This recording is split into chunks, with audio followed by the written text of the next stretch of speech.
How's Texas been?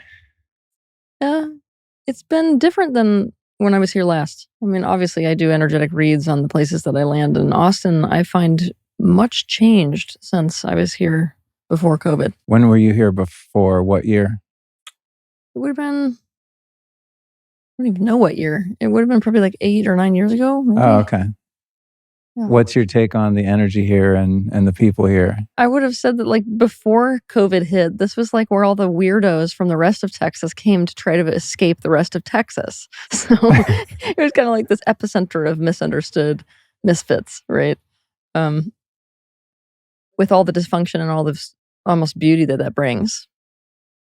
Now, though, it's like post-COVID, everybody is in their own little worlds. And it's being compounded by the fact that California has now invaded Texas, I see. Yeah, a lot of Texifornians here. It's the tech scene. I get off the airplane and it's like an ocean of these very young, very ambitious, almost Wolf of Wall Street, tech entrepreneurs. And I'm like, what? This is not what you're expecting to see when you get off of the plane to Austin, Texas. So it's like this like mashup now of, it's like the emo hipster crowd clashes and collides with this business California world. Yeah. I've observed something interesting here. And I noticed this when we first moved here in the beginning of 21. There's sort of, for lack of a better way to describe it, an attractor field. And I think it was partially due to the convid activities in the world where people like myself were feeling like we needed to escape where we lived. But even apart from that, there's a certain frequency of person here, socially, politically, that's unique to this place, even though they come from other places. Yeah. A certain frequency of people. And there's, of course, great things about all of us and some things that are less than great. But I was really actually encouraged when we moved here because there were so many like-minded, just open-minded people, just freaks from all over, like myself, where it's very easy to make a lot of friends. There's a really strong sense of community. Okay. But after the kind of lockdown stuff started to subside, groups have become much more siloed, not in a negative, cliquey, exclusive way or anything like that. But when I moved here, it was just like there's like house parties every other. Yeah, just people were really getting together because it was more free here, and people were kind of hunkering down and really solidifying community. And now I'm like, where did all those people go? They're still here. They've just kind of found their little friend and family units and settled down a little bit. But there's a lot of really great people here doing great things in the world. So I enjoy it. Good. Yeah. So you live sometimes in Costa Rica and sometimes near Park City, Utah. Mm-hmm. Yeah. How do you find things have changed in either of those places over the past couple of years? In Utah, Park City also got invaded by California. I don't really notice the culture changing at all. It's ironic that your perception of Austin is what it is, because I kind of have a similar perception of Park City, where it's like the people who were drawn to move there kind of already vibed with what Park City was before. As far as Costa Rica, it's right back to what it was. It's kind of like you can't impose a new lifestyle on the Costa Rican people. You try, and then they're like, no, thank you. Yeah, right. Yeah. There's like a muscle memory to the culture there. Yeah, they're just going to revert back to, what is it? The Vida, what's the saying? The Costa Rica saying? Pura Vida. Pura Vida, yeah. I hate that saying. Yeah, pure life. I hate that saying. Well, anything that's on a lot of bumper stickers and baseball caps is eventually going to lose its umph. Can I tell you why it has no umph in Costa Rican culture? Because the rest of the world has misinterpreted that meaning. So when the Costa Rican people use that term pura vida, it basically means, oh, well. So, here it like sounds beautiful because at face value, it's like pure life, right? But this is what you develop a negative association when you like own a place there, is because anything bad that happens, pura vida, you're stuck in a line for 5.5 hours, pura vida, your dog gets run over, pura vida, your wife gets killed, pura vida, you lost your legs, it just got amputated, pura vida. It's like almost that thing when the people say when you're super traumatized. So, oh man. So it could be translated as, whatever. Yeah. Well, kind of like that's life. Right. It's a very passive culture. So what's hard about that saying for people who are not part of that culture is that even in situations where, you know, the people down there could reasonably do something through their own actions to improve something, they just, Funny. So I'm writing a book right now, and the theme overall is loneliness. Okay. And it's something that I've had an ongoing relationship throughout my life and tried in various ways, some of them more successful than others, to solve.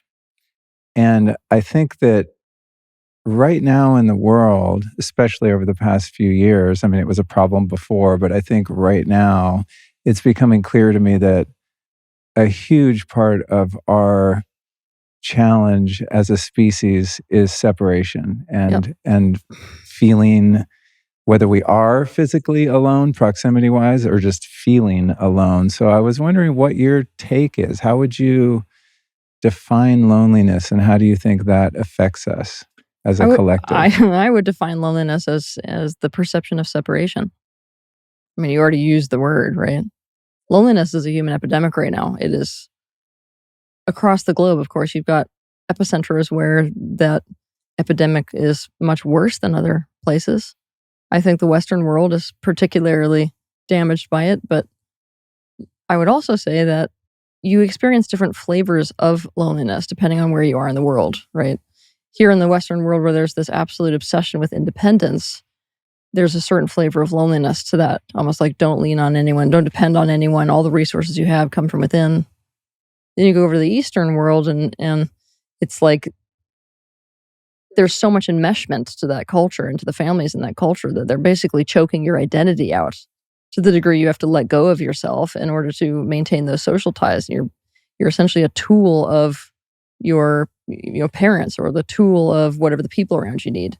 And so you are never seen, you are never heard, you are never felt. It's a totally different feeling, different breed and brand of loneliness. How do you think our faux connectivity in terms of technology and social media either helps or hinders separation? I think that social media has the capacity to connect us as long as we don't leave it to technology. And that's what I see happening. So, like most things, you've got this incredible positive potential, and to the same degree as you've got that incredible positive potential, you've got this incredible negative potential. And it's really in our hands which one of those realities we manifest or bring about, right? So what scares the crap out of me is that I'm watching people walk down this negative road with technology, where instead of using it as a means for increasing connectivity, it's like, actually, we're going to make it so that our only relationships that we have happen on this technological platform, not really taking into account other human needs for like contact, comfort, how very different it is to have an in-person experience with somebody versus, 5,000 miles away over the screen. And we don't really understand that our brains, of course, cannot catch up with what it is that we have created. Our biology does not catch up as fast as we would hope that it would. So biologically, like when we're on a screen, like so many of us are, our brain is registering that we've accomplished things we have not actually accomplished, that we've done things we haven't actually done, seen places we haven't actually seen, connected with people we have never even met, really. I mean, so what scares the crap out of me is that, and I'm seeing this as being this grounds for humanity to be really, really, really easily controlled as well, in very scary ways. We're becoming a very passive race, if you want the honest truth. That scares me, because then more power is given over to the people who are in these active, almost more control type positions. So if you've got an entire demographic of people who wake up in the morning and, there's a sense in all people of a need for some kind of an accomplishment. We want to do something with our life. But if that need to do something is satisfied by putting our opinion out there with a like or a dislike, and now our energy's bleeding out into, doom scrolling and liking and disliking, and that's our new level of accomplishment, we're shortcutting our own progress. Right.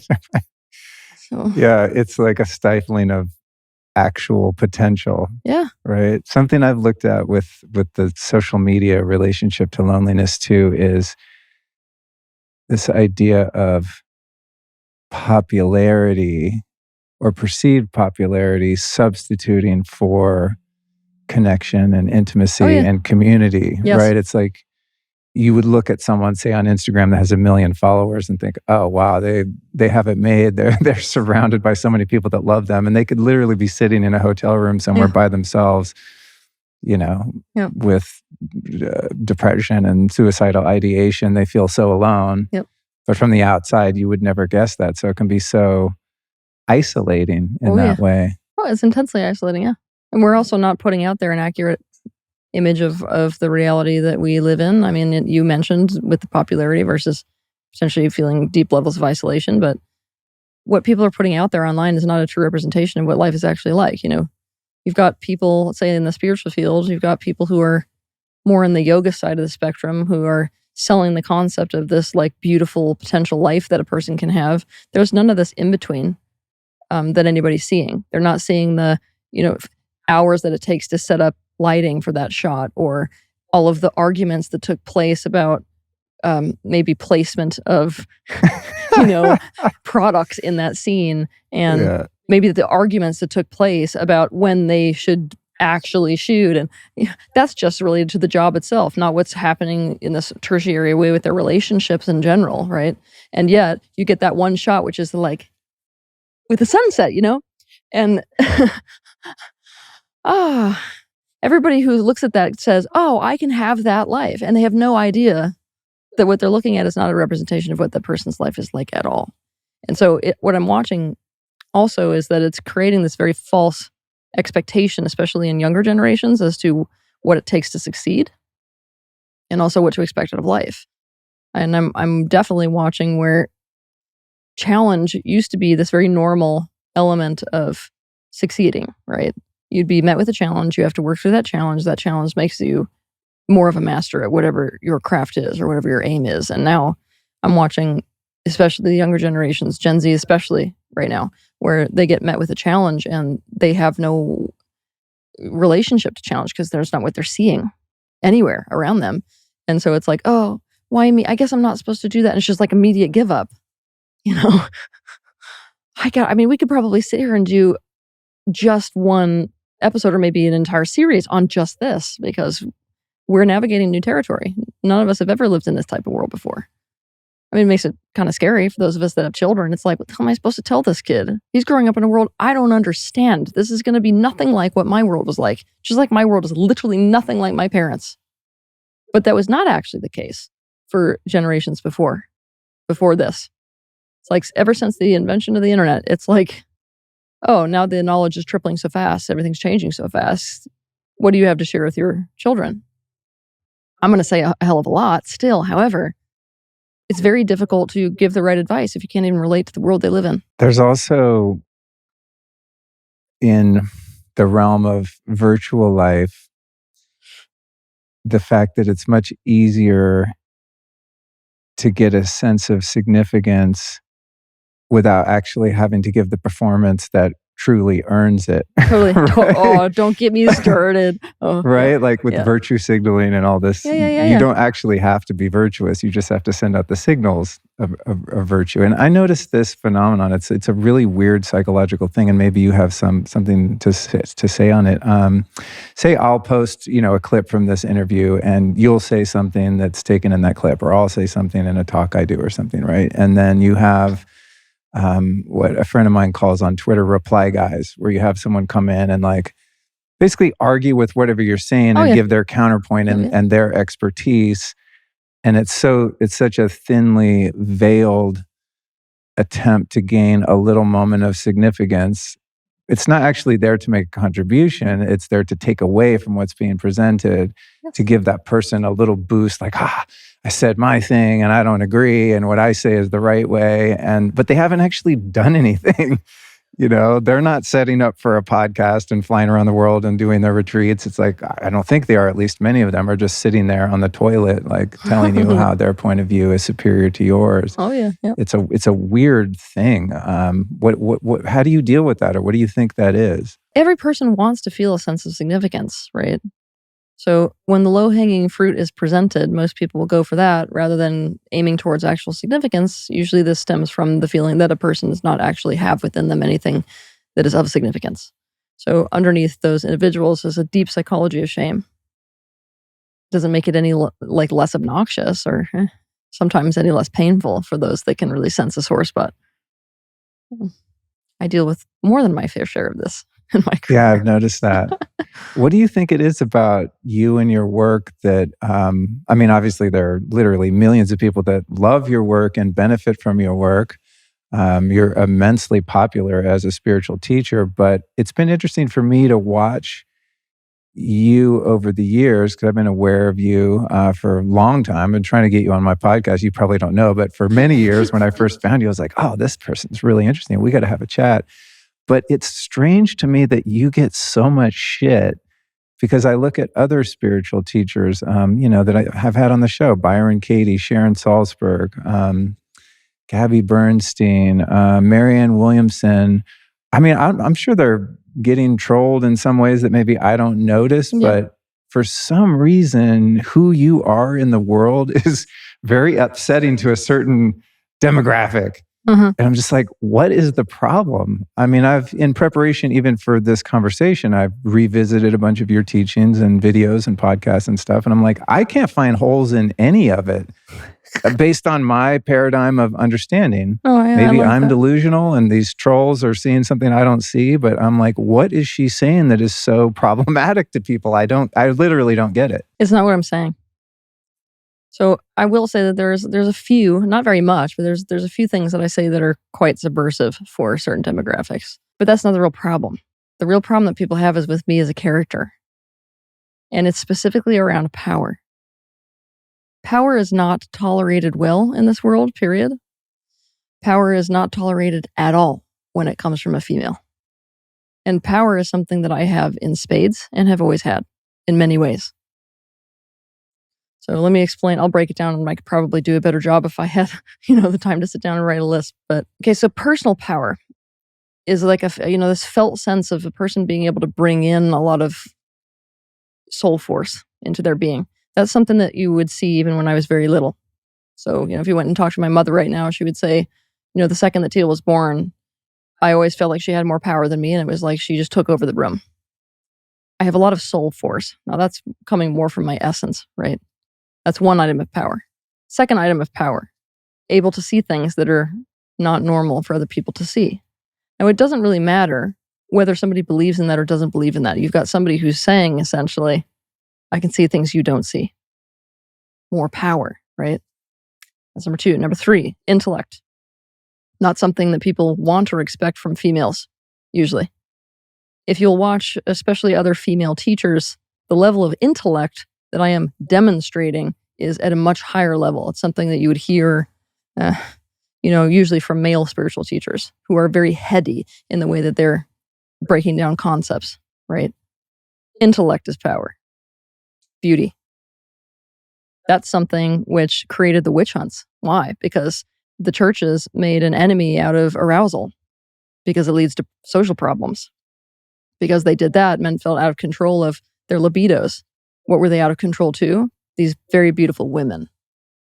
So, we've had the witch hunts forever because of this, and it's not like that mentality has gone away.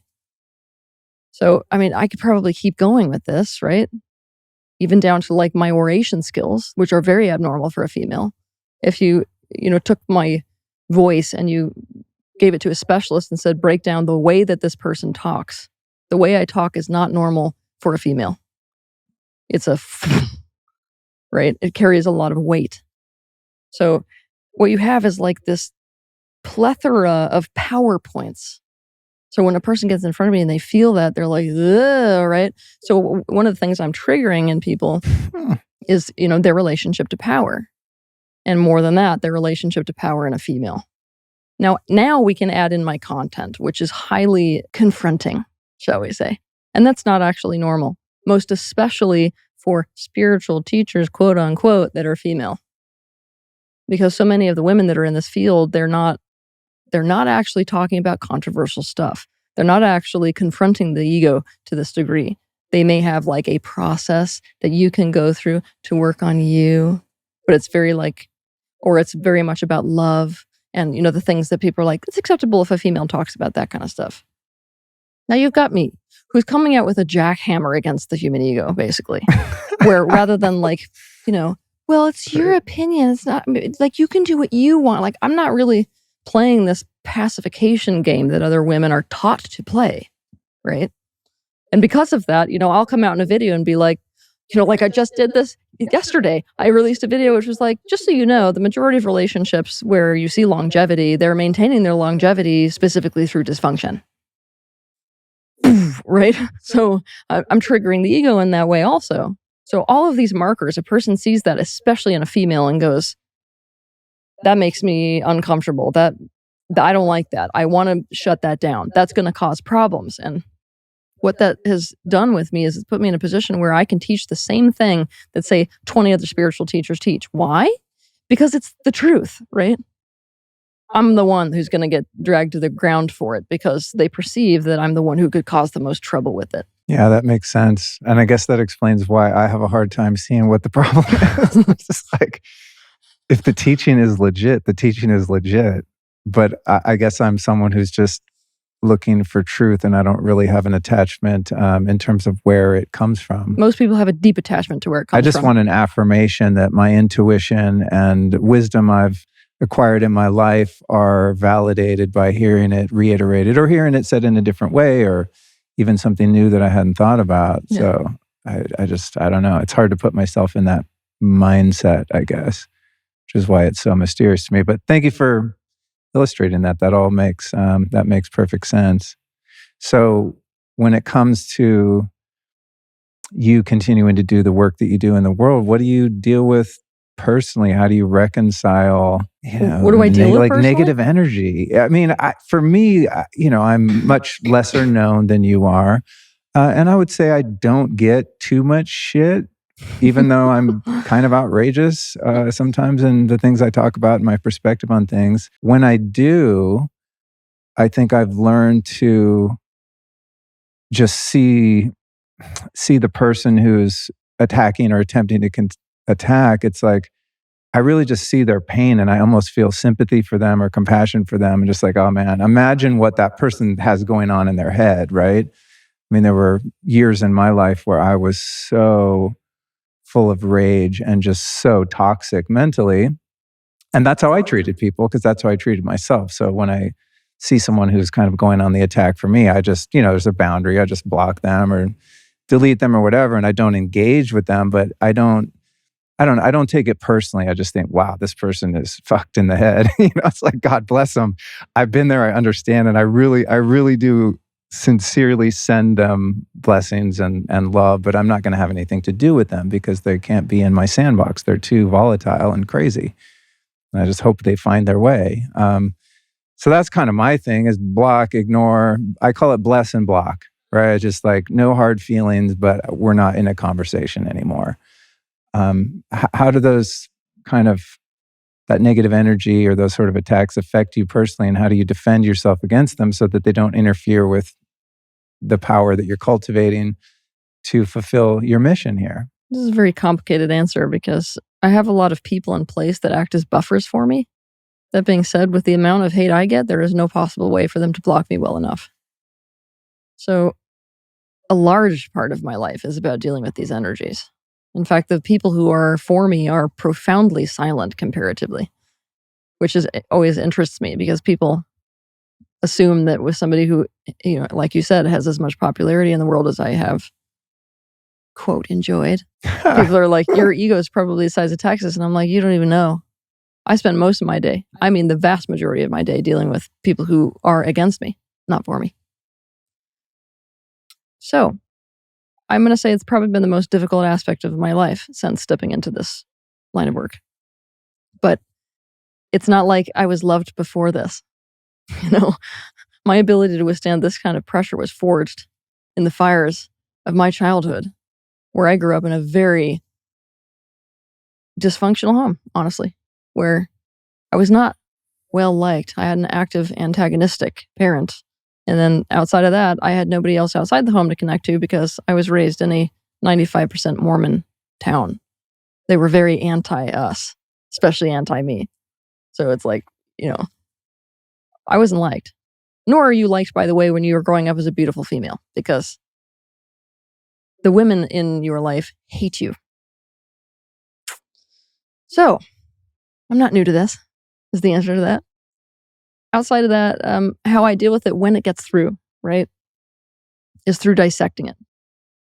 I've learned how to use what they're saying about me to try to look as deeply as I can into whether they're perceiving something that I don't see about myself.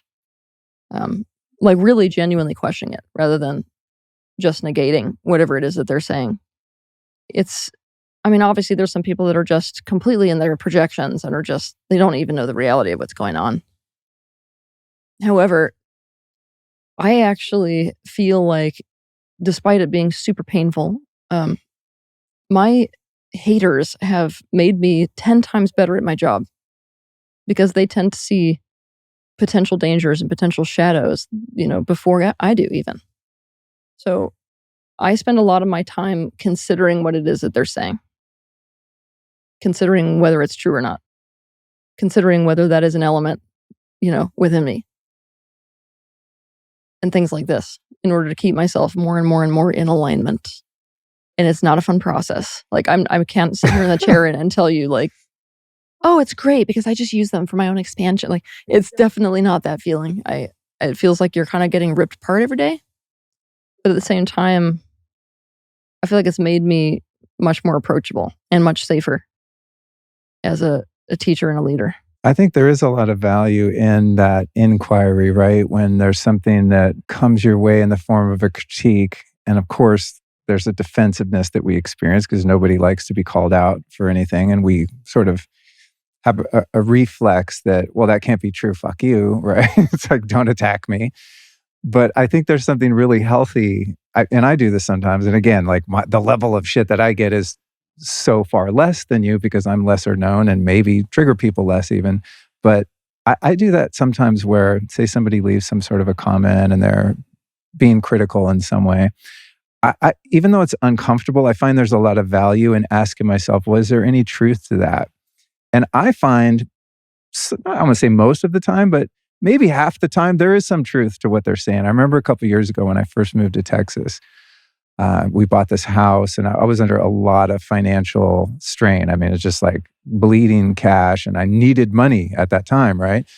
And so I consciously kind of ramped up my promotions. I work with all these brands. And so I'm like, well, posting more on social media and running more promos on my podcast. And a few comments came my way like, wow, you're so salesy now and stuff. And of course, my initial thought is like, fuck you. How do you think I'm supposed to do this work for free? Like, what do I do? Go have a full-time job and then be a podcaster in my part, all those defenses. And then after a couple of them came in, I kind of looked at myself and I was like, you know what? They're right. I got a little desperate and I started going a little heavier on the promos because I just needed money in this tight spot I was in. And not that there's anything wrong with selling things or needing more money, but the point was that their critique wasn't actually inaccurate. They noticed something that was in fact true. Yeah. I mean, was it like, did it make my character any less so? No, it's just like, okay, right in this period of these 3 months, like I need to make some extra cash. So I'm going to go a little harder. But then it kind of taught me that even when it's something that's a little less superficial of a critique, that was pretty superficial. It's not really going to hurt my feelings if I take that to heart and ends up being true. But if there's something else that's like closer to the bone that comes in, maybe I could take that and actually work with that as you described. It's a really uncomfortable but powerful tool. Even the salesy thing, I've noticed. Like even these surfacey things when they give critiques, it's like, okay, now, wow, I'm getting called right now to be in a much more conscious relationship to this. Would I be able to sit in front of this person, not just as a defense, but as I genuinely have questioned this enough that I would believe in this, be like, yes, it is salesy, and this is why, Or am I like, wait a minute, I'm out of integrity with myself. So even those like business decisions, a lot of business decisions we make are based off of this type of critique that we're constantly getting. God, Well, you seem to be pretty lighthearted about it all. No. You're not? No, but it's not what they say. Now, I wish that somebody had basically I wish somebody had come to me in the beginning and had told me that this is not just going to be about what they say, because that's the crap that people feed you when you first get into this, before you really make a serious name for yourself. They're kind of like, well, it's just noise, like let people talk. It's not about the talking. It's about the fact that there are people out there who would rather see you dead. It's about the fact that I have to have a security detail now. It's about the fact that, people are calling the police office where I lived, sending them over to my house. It's about, the fact that they can organize 1,000 people to tank my reviews in a single day on a book I release. Wow. It's the fact that whenever I announce a venue, I have to do it at last minute, because if I don't, they will call that venue 100 at a time and scare the crap out of the owner of that venue to the point where they drop me the day before I have to be there for an event. It's not about what they say. It's that they can absolutely ruin your life, and they will try. Wow. It's so crazy. Yeah. And like most people don't know what to do with me, because this is unheard of in the spiritual field. Do you ever think about just, I don't know, sitting in the mountains and just writing books and not doing all the other work that you do? I mean, that's what would come to mind. I was like, well, how can I still kind of get my message out without putting myself in such a vulnerable position where I'm just getting, such an influx of negativity? Yes, I think about it. I think about opening a pie shop. That's what it always is for me. Because I love, if I'm talking about what causes no pressure, it's like, me baking pies with lots and lots of animals. My problem is when you're a dancer, you can't not dance. Right. And in that same vein, I am undeniably what I am in this life. And there has been no mistake since the minute I got into this, regardless of how hot the water got. It's been like I can toy with the idea, but at the end of the day, I can't undo the essence that is me. I can't undo what it is that I do so naturally. I can't do anything else. And that is this job. I am deeply miserable when I'm not doing this. And not because I can't find joy in baking pies, but because it's like what is meant to come through me and what I intended before even coming here is being thwarted by my own actions, and I can't be in a state of alignment then. So it's a little bit interesting. It's like when you have a purpose that is as intense as mine, it feels kind of like you wrote the story of your life beforehand, and you have no option but to walk down the notes of that page, no matter whether it leads you to death or not. I understand a lot of these leaders who have been murdered in the past. I understand them intensely because I've had that same feeling. It's like this knowing I'm flying into the sun, regardless of whether it kills me. And I know that's exactly what I intended. Do I have the bravery to do it? It's like that. What was it? It's like Jesus had this moment in the garden, right? I think that, people have told me about where he was like, seriously, I'm going to fucking do this. Right? I've had a lot of those moments over the course of this career so far. And I don't think that has ended. I think it will continue. I'll continue to have those moments. But I very much feel like I'm being moved by something that is about 1,000 times larger than just me. I mean, that's a good sign that one has really found their dharma, right? It's like you don't, in a sense, you don't really have a choice, because to choose to not fulfill, say, your destiny is going to be more painful than whatever you face marching toward it. Exactly. Right? So it's like, I'm like, great, guys. I put myself in a lose-lose. Yeah. Or a win-win, So we're in a really interesting time now. It's hard for me to zoom out on where we are in the realm of people on a spiritual path, spiritual teachers, personal development, self-help, therapy. Sometimes I'm able to zoom out and go, wow, there's a lot of people very interested in this that didn't seem to before. I'm thinking back, I don't know, in the late 90s when I got sober and started reading spiritual books and trying to find God because I was so lost, right? And I remember hearing concepts, out of Eastern mysticism that you are not your mind, and there's this thing called the ego, and you got to really watch out for it. Just basic fundamental stuff. But no one my age really knew about it except me and my little friends that were going to see speakers and kind of obsessed about this stuff. And then, I keep progressing over 25, 26, 27 years. And now it's a little harder to be objective, but it seems like, especially young people, are really into spirituality in a way that they weren't before. And people are, working with plant medicines and psychedelics, and everyone's doing breath work, and people are trauma aware. And there's kind of this renaissance of people working on themselves, which I think is largely positive, although sometimes it comes off a bit vapid and maybe superficial and inauthentic, whatever, there's still enough people that I think that are sincere. That's a net positive. But one thing that I observe about it, and this has been true for me too, is in the process of self-healing and coming to a place of self-love and acceptance, there's kind of a slippery slope between self-obsession and narcissism, as someone who really commits to healing themselves and waking up.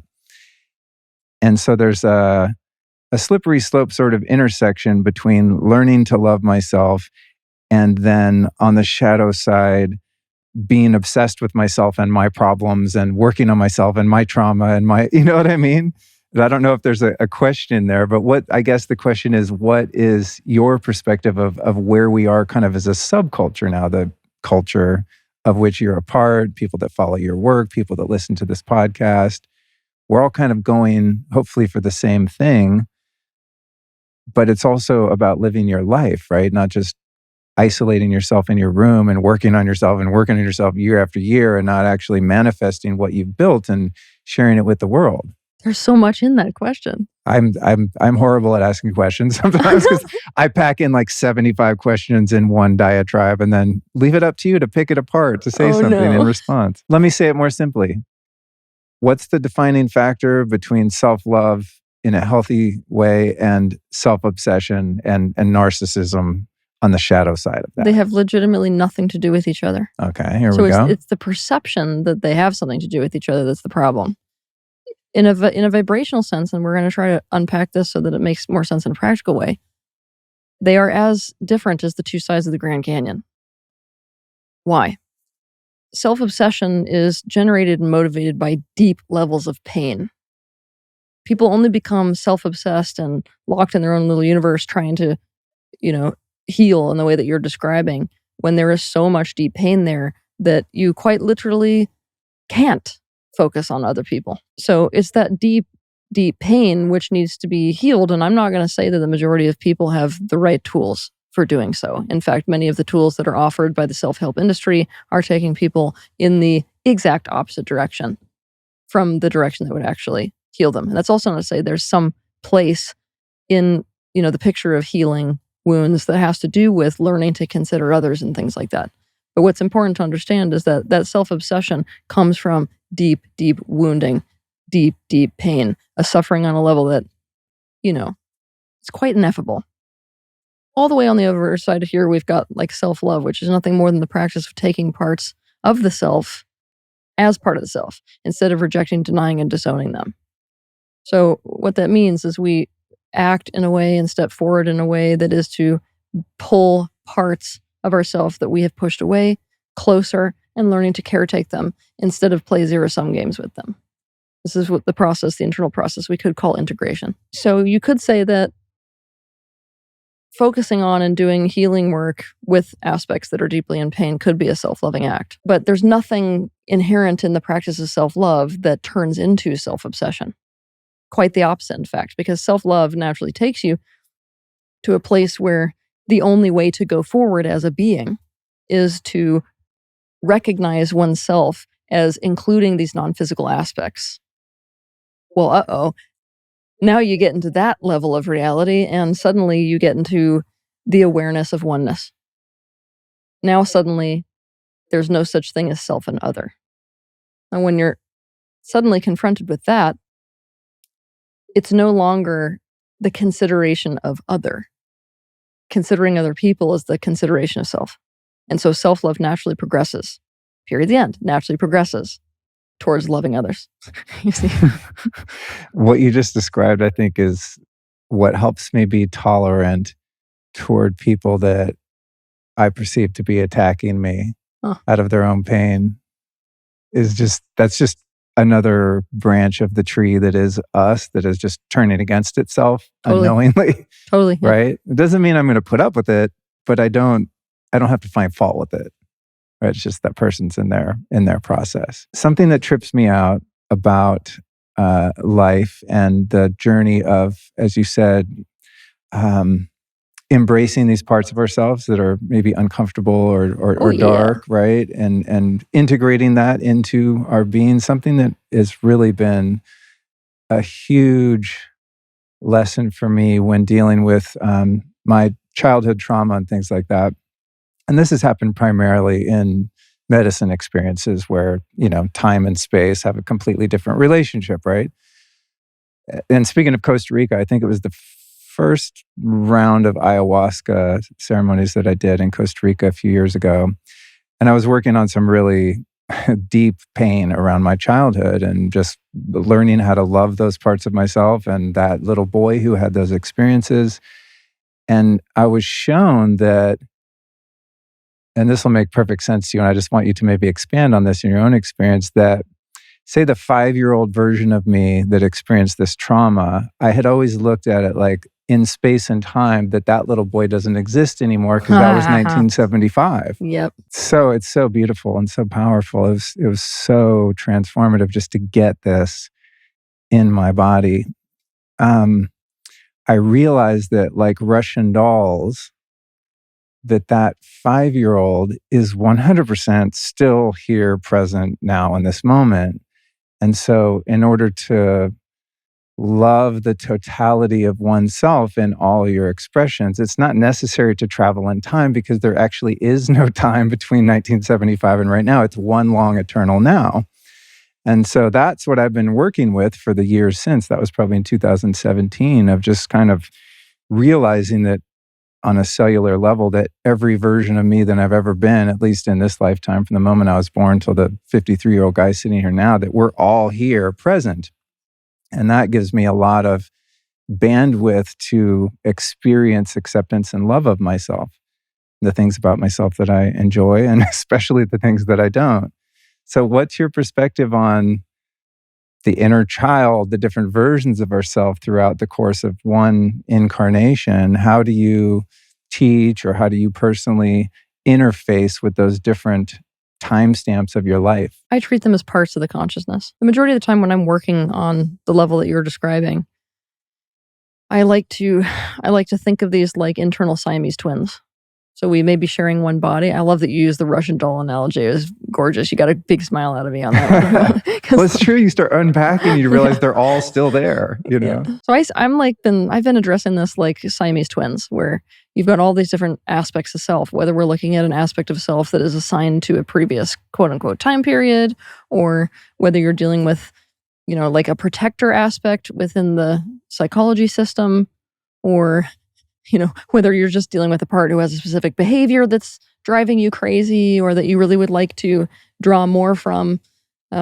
I'm having people direct access those aspects themselves so as to learn more from them, specifically so as to facilitate a getting along with or a peace between these aspects. But there's, in peace, this very deep need for the caretaking of all aspects of the self.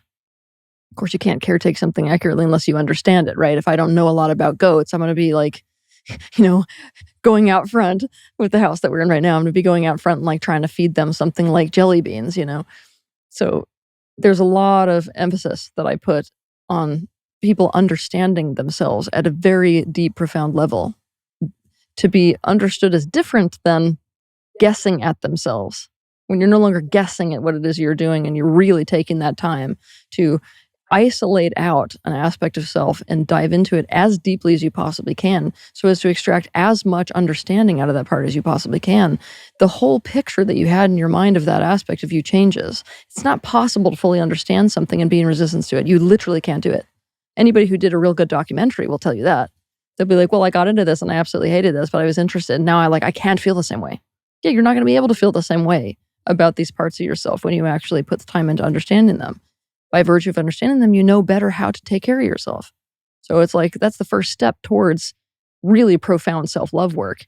And this is what interests me far better than, just the surface self-love stuff, which I'm not going to say it doesn't have its place. I mean, I teach it myself. Go get a glass of water, focus your loving intention into the water, drink the water. Makes sense, right? But The real deep self-love work happens when you are looking at aspects of yourself that are vulnerable, happens when you're looking at aspects of yourself that are causing real problems that you might have the tendency to vilify. And you're putting so much time into understanding those aspects of yourself so as to respond to them in a way that is caretaking and accommodating of them. So you're ending this internal zero-sum game. Also, there's another benefit to this, right? Which is that when we have this practice of going into and out of these different aspects of ourselves, what you call these Russian dolls, right? You're actually developing a sense of self that transcends or is outside of, I don't even want to say transcends because it's got this implication that it's better than. It is outside the ego. It's outside of identity. So this is really the spiritual practice which I like the very best. Why? Because it puts you in the observer self. You have to acknowledge, I am all of these parts, and so I'm not a single one of these parts, and so I'm at the same time all of them and none of them. That's integration. That's I'm able to be in witness consciousness without rejection of the ego. The ego's now a part of me. Well, I'm glad you brought that up because I had some other questions about that. I think Okay. Early in my journey, and I think it was because my entry point into growth and spirituality was addiction and getting Okay. sober, right? And so in that paradigm, there's a lot of emphasis on understanding the ego, right? Because it's kind of the enemy of sobriety, because the ego is the thing that gives you defiance and denial and all the things that make You're making my blood boil already. make people relapse. Good. And maybe it was just my interpretation, but my initial relationship with ego was something that needed to be smashed, something that needed to be obliterated. You need to get rid of it, so then what's left is the real you. And what was missing, I think, was what you just described of actually cultivating that witness observer perspective and accepting it and honoring it as its rightful place, and also the acceptance that it's not something that you'll ever get rid of as long as you're in a body, because you still have instincts and needs, and the ego's job is to help you fulfill them. So is it not just a matter of building a right relationship with ego so that it's not the leading energy that is just dragging you around without any awareness of what it's up to? Yeah, you can let it lead when it makes sense to let it lead. It's not your interpretation. The reason that my blood is boiling is because this is exactly where people have gone with this teaching on the ego for thousands of years. We're coming out of a phase of idiocy in the spiritual field. I have to go watch that movie again. Is that what that movie's called? No, Idiocracy. Idiocracy. Yeah, I need to watch that movie again now that you reminded me of it. So in the spiritual field, we are afflicted with many illnesses, and one of those illnesses is the rejection and the denying and the suppressing and the, getting rid of ego. Not understanding that there is no enlightenment without Mara, right? There's no enlightenment without ego. It's not possible. There's no awakening. There's no self-awareness. There's nothing. It is an absolutely necessary aspect of this entire picture. And not only that, the human ego is profoundly beautiful. Each ego is an art piece. So unless we are able to integrate the ego, we are up shit creek without a ladder. Well, do you think that one of the downsides of that negation of the ego and that belief that it's bad or wrong and something we need to get rid of, even though that's impossible while you're alive, at least that's the way I see it, it seems that that's actually creating kind of a breeding ground for shadowy stuff and the denial of it, right? Yes. Wherein if we just can start to build a relationship with it and have that witness perspective, then that's how it's kept in check and able to do its job that it was designed to do, right? You want me to do a backflip for you now or later? Yeah, do one. Okay. I'm sorry. You're just like, I don't need to add to this. You're literally like speaking. This is like speaking poetry to my soul. This is what I'm hoping that people understand. Well, it's it's my own lived experience of having tried to wrestle with that part of myself for the first few years of my journey and realizing like, wow, I'm really getting nowhere from this tactic of vilifying that part of myself. I think what made it start to land for me was actually just seeing, maybe I could get your perspective on this. The way I see the ego is sort of a psychological conjoined twin that is energetic in its nature, whose job is to ensure that the physical body stays alive. And how it does that is through impulses of the instincts that help me procreate, eat, find shelter, defend myself against enemies, etc. And so it's actually just doing its job, sort of like if you had a junkyard and you tied up a really mean dog in the junkyard, there's nothing wrong with the dog. It just needs to be tied up. And if it is, it'll do its job and no one will come steal your shit. Does that make sense to you? It does, but it's a less symbiotic vision than I have. Okay. Okay, so we can go back and forth on the way we see the ego. The way that I Okay. see the ego is like a stained glass window. The way that the light, essentially, which is more your non-physical self, shines through the temporal is like the way that light shines through a stained glass window. And we could make that stained glass window more or less appealing, right? Based off of the adaptations that we have in our temporal life. So when I am referring to the ego, it's anything related to your temporal current incarnation. Some of those things are things like instincts. Others of those things are things like aptitudes. All of the beautiful things we love about somebody is part of the ego too, and we refuse to accept that. I mean, what makes you, you versus me, me, that's all ego. The fact that you have this incredible talent for, say, fashion design, that's something that's part of your ego. So to get rid of your ego is to get rid of that. So you're tying it more in relationship with the persona, and that Yes. the persona, of course, includes aptitudes and talents and Yes. gifts and things like that. And aversions. Right. Do you think more people are caught up in attraction or aversion? Aversion. Yeah. More people are running from something that's painful than trying to get something that's going to bring them relief Yes. or pleasure. Right now we're trapped in aversion as a species. I relate to it. Why? Because we have created a world that is profoundly unhealthy for us all. Most of us are in pain so much, it makes sense that we're running from it, hypersensitized. What do you think about addiction, drug addiction, alcoholism? Why does it grab people in such a profound way, and why do so many people fail at escaping its clutches? Because of dysfunctional social systems. Addiction cannot exist outside of the context of a dysfunctional social system. Humans have very specific needs from a social system. When they don't get those needs met, they are in pain. One of those needs that they have in a social system is that when they are in pain, they have somebody who's with them to work through that pain. A person who develops addiction does not have somebody to do that. So they have a social system that is causing pain, either through things that are being directly done or things that are not being done, right? And when they're in that pain, there is nobody to help them with it. So they're alone and in pain. And because of this, they have no resources with which to get out of pain. Now, if somebody doesn't have resources to get out of pain, escapism is where you go to.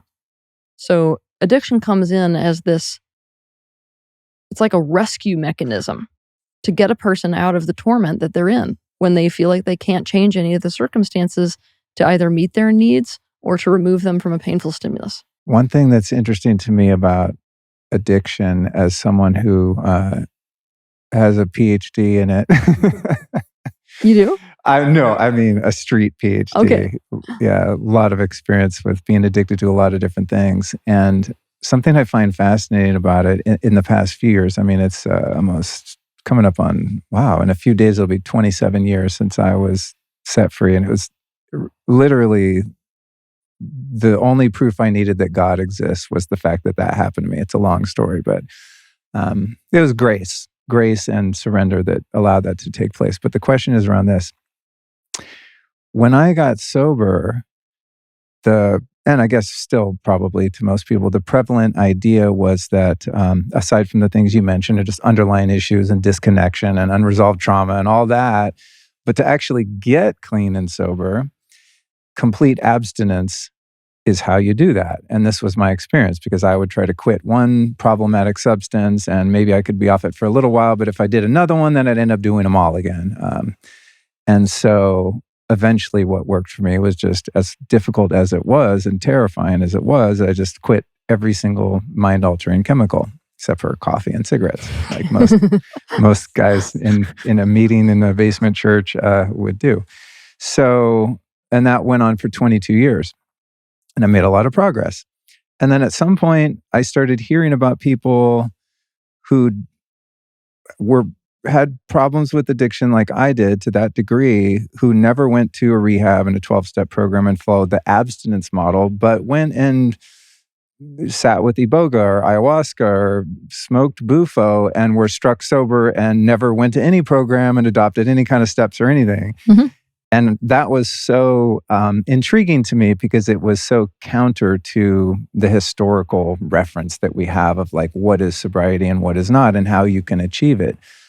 So, after much deliberation, I ventured forth, and it's been successful in every way for me. And I have a much more free relationship with mind-altering substances than I ever did. I just have different boundaries with different molecules, I guess you could say. There's just things I don't touch because it could be problematic. And Mhm. there's things that I do that are just absolutely beneficial in so many ways. What has been your observation in all the, probably tens of thousands or millions of people that you work with? Have you seen people have success with addiction following the traditional models of, rehab, 12-step groups?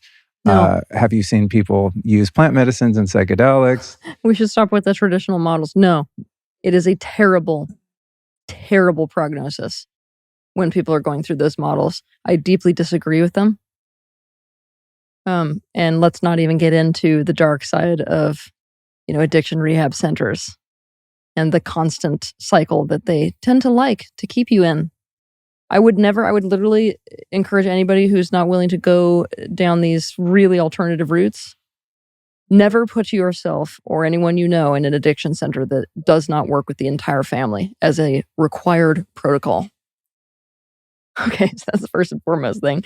Because, there's no way to go back into a dysfunctional system and to maintain what has happened and only been made possible outside of that system. Well, it's funny you say that because on the show Intervention, I don't know if you've ever watched that, they'll have a problematic addict in the center of a family.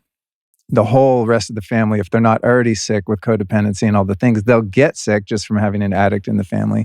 But what they do on that show is if they spot anyone else that's sick, they make them go to like codependent rehab, or they send everyone to rehab in the whole family. And I'm like, that is so smart. So anyway, carry on. Okay, so outside of that, it is non-traditional models, which I have seen do the very most, right? Now, obviously, when we're bringing people straight into the pain that they're actually trying to rescue themselves out of through the addiction, that it does incredible work. It's my preferred method. However, I really don't have words for the amount that shamanic medicines have the capacity to do for people who are struggling with addictions, especially iboga. Obviously, there's upsides and downsides to these different methods, right? But plant medicines, as we would call them, shamanic medicines, right, that are on the more psychedelic end of the scale, they're reaching people at a dimensional level which is so far beyond the temporal that it is impossible to create changes at that level without it creating drastic changes on the temporal level. Unless, of course, somebody is using those medicines as a mode of escapism. Which Terrible idea.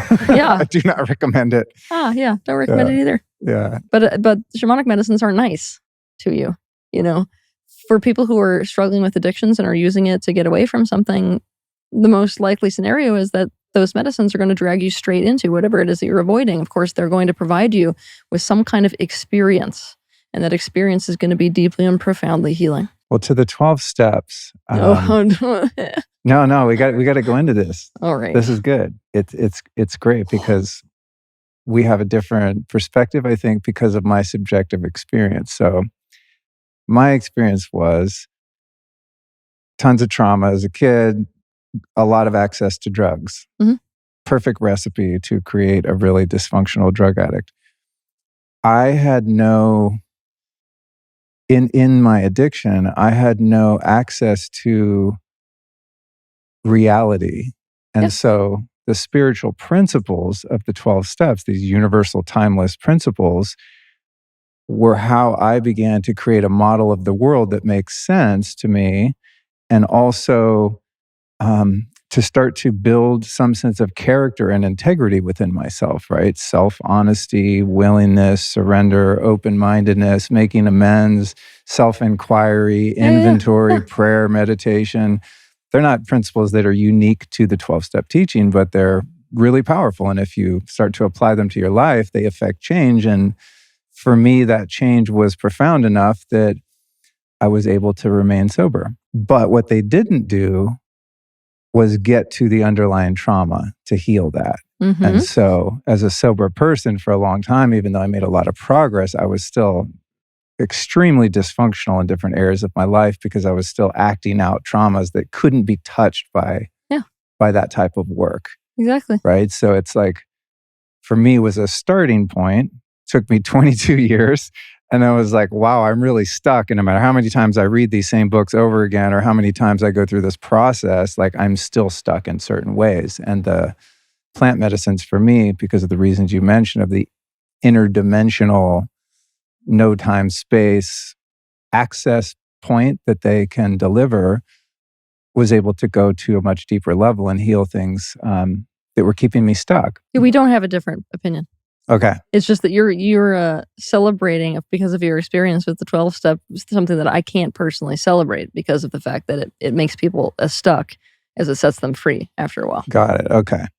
The interesting thing that I started to unpack when I took the plunge, in sobriety and started working with plant medicines, I started to look into the history of AA, which I was already a big buff on. Okay. And I'd heard this, but I really did some further research and found that, the whole premise of the 12 steps is based on the co-founder, Bill Wilson, having this profound spiritual experience. It's known as the white light experience. Okay. He was in a treatment center, detoxing from alcohol. He describes it as the whole room turned white. There was like this wind of God blew through the room and the dude was struck sober. It's really trippy. And so the purpose of the 12 steps is to try to recreate over time that type of experience, right? Where people can have this direct conscious contact, this relationship with the higher power that renders you sober because you have that relationship and that's what tethers you to peace and serenity, right? The interesting thing about it is, because I also wanted to be ready to sort of, defend my case if people are like, well, you're supposed to be sober, you're working with psychedelics. In the research, I found that when Bill Wilson had that experience, they had given him a plant medicine called belladonna in treatment, which is what they'd use for DTs. Yep. So it was a day or two after they had administered this plant medicine to him that he had this experience that birthed AA. Okay. Ultimately, it's crazy. Then later in the 60s, he worked with Aldous Huxley and used LSD therapeutically. And it was so effective on his depression that he still had at 22, 25 years sober. He was still totally messed up, that he wanted to bring LSD into Alcoholics Anonymous. Okay. And the fellow elders were not having it, for obvious reasons. But I can't help but think, like, where would the recovery movement be now if in the 1960s they had adopted that deeper level of healing? And so it makes sense that now, we're finding these subsects of people like myself that have had issues with addiction and are in recovery who are also finding tremendous healing using these experiences that recreate that white light experience, right? Yeah. If you do 5-MeO-DMT, I don't know what else you could call that but a white light experience, right? There's no experience on earth that I've ever had that has brought me closer to the understanding that there is a God and that it is a loving God and that it's omnipresent and omnipotent and that's all there is in any of this, right? It's like that's where you're trying to get to when you use drugs to kill the pain. It's just a really ineffective way to get there.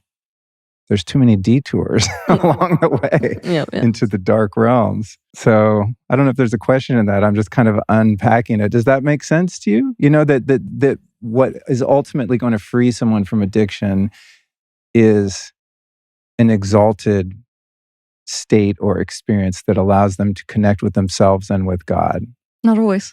What else is it? The thing is, there's nothing in what you said that I disagree with. Nothing. Mm-hmm. It's just that you can work somebody through these deep levels of addiction regardless of what substance it is that they have chosen. You can work them into a space of sobriety quite quickly by recognizing that the aspects that are going for medicines are protecting them. They're protectors. Once they see that, and they go towards whatever that protector is protecting, and they start to caretake that aspect in different ways, develop different tools for doing so. You don't need a transcendental experience to get them off of any type of thing that they're addicted to, because there's no longer the need for the tool. Do I feel like ultimately the progression of human consciousness should be towards recognizing essentially this larger picture of reality? Absolutely, I do.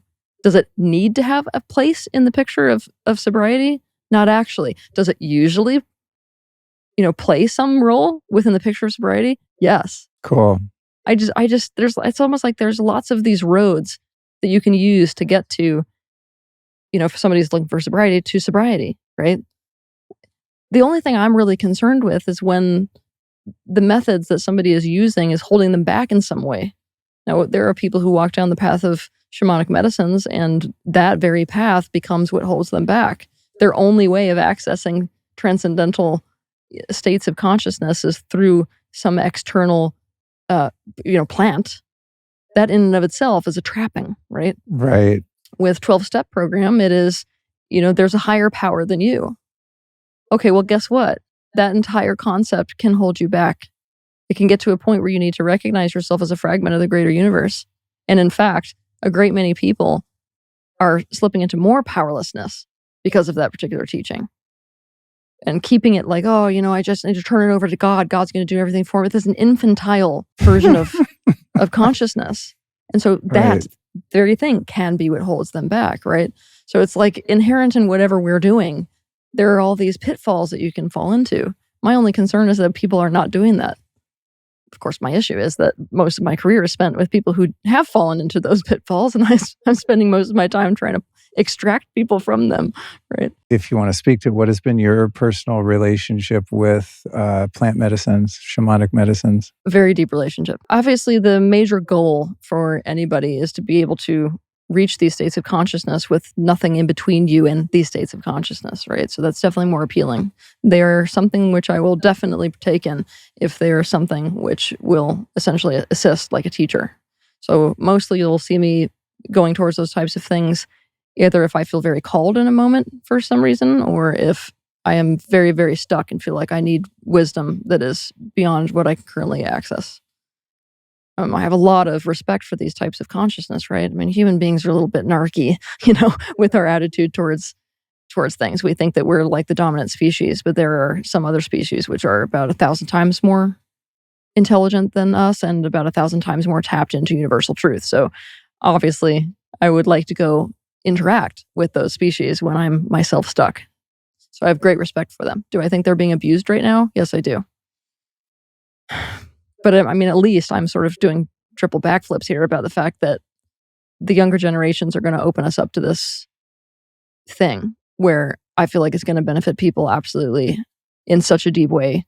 I have about, I have a laundry list, let's say, of people who are in charge right now who I wish would partake in them. Yeah. Kind of dreaming about stuff being slipped into their coffee.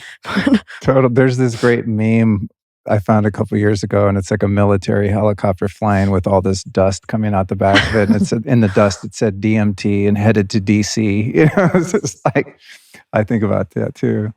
Yeah, it's definitely something that I think in the 60s, there were attempts at people putting like LSD in the water supply in different places to help facilitate that awakening. But yeah, it's interesting in that realm. It definitely is for sure a double-edged sword. Yeah. You spoke to people kind of misusing those substances, and who's to say what's the proper or misuse of it? I guess it's subjective. But the thing I've noticed that's been surprising to me is that I had this naivete around facilitators, shaman, people that are really immersed in that world, that I just took for granted that they would be trustworthy and of moral character. Yeah. Because the experiences I've had have shown me my shadow self so painfully and abruptly that it forced me to be a much more moral person. Yep.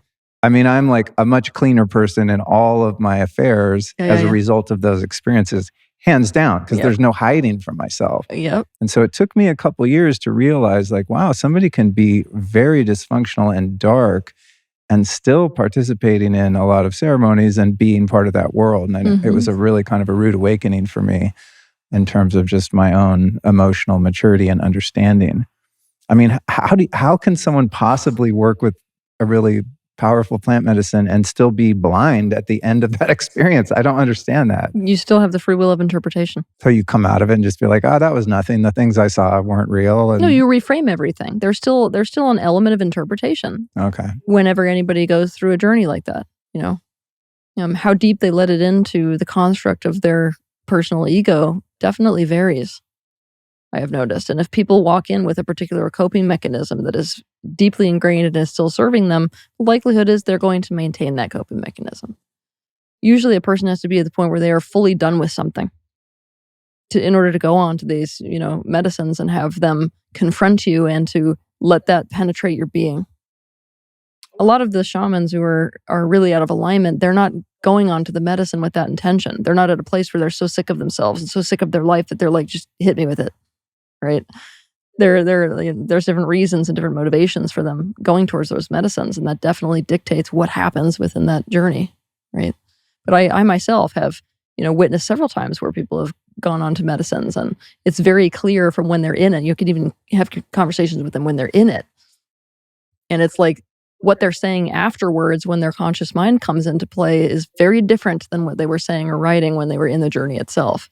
So it's almost like it's being filtered back through the ego that's like, oh, well, I know that I saw that, but let's find a new way to describe what it is that I saw. Right. And what about the risks of opening up those dimensions to other malevolent energies? Oh, it's a big risk. This is one of the reasons why I feel like setting and choosing, a person who is part of these things is so important. It's one of the reasons why I don't believe in recreational use of shamanic medicines at all, because you're interacting with these different dimensional fields that open up the door in a very big way for a lot of non-physical forces, which people cannot perceive, quite frankly. So if they can't even perceive them, how are they going to be able to account for them? So choosing obviously very well about the place that you're doing things in and about the person who's holding the space when you're going through a process like that is very, very important. It scares the crap out of me that we're kind of toying with this, So really good shamans are going to hold the space. I mean, on a non-physical level as well. They're going to be tapped in enough on that level to be able to do so. Not only that, very, very good shamans. A lot of them develop the capacity to enter into other people's journey without the medicine. A great many of them will take it so that they are able to join other people and keep tabs on where people are at all times. If people have an issue with like what it costs to pay a shaman, a lot of people do. They're like, I don't want to spend that money. No, you got to spend that money. Why? Because that's exactly what you're paying them for. You're paying them to keep an eye on you on a non-physical level and make sure that there's none of these entities that are entering in to cause havoc in that moment. And if I asked you how much is that worth, most people would be like, okay, yeah. How much is your soul worth? Yeah. Let's go to the place where I can really guarantee that the people have their crap together. 100%. Those people are going to have a very good protocol for the way that you need to do things beforehand. It's not going to be just, come over on Saturday, man, and like we're going to do this. It's not going to look like that. Everything's going to be very intentional. And so is their guidance of what needs to happen with you. And so is their picking of the place with which to do this work. Yeah. So you had spiritual gifts when you were a kid that you were aware of. You've spoken about how there were some challenges with that, of being in an environment, in a culture where that wasn't welcomed or understood. Yep. When you started working with plant medicines, did any of that reconcile? Because I don't know, I get the sense that you would feel like, oh, I'm home, kind of like, did it start to make more sense to you? Because you're now, I don't know, in community and in situations wherein your gifts are more clearly understood by you or the people with whom you're sharing space? I mean, for me, medicines are probably received very differently than they are for other people. From talking to people, I gather that what I'm looking at on a normal daily basis would be comparable to what somebody would see if they, took a whole lot of DMT.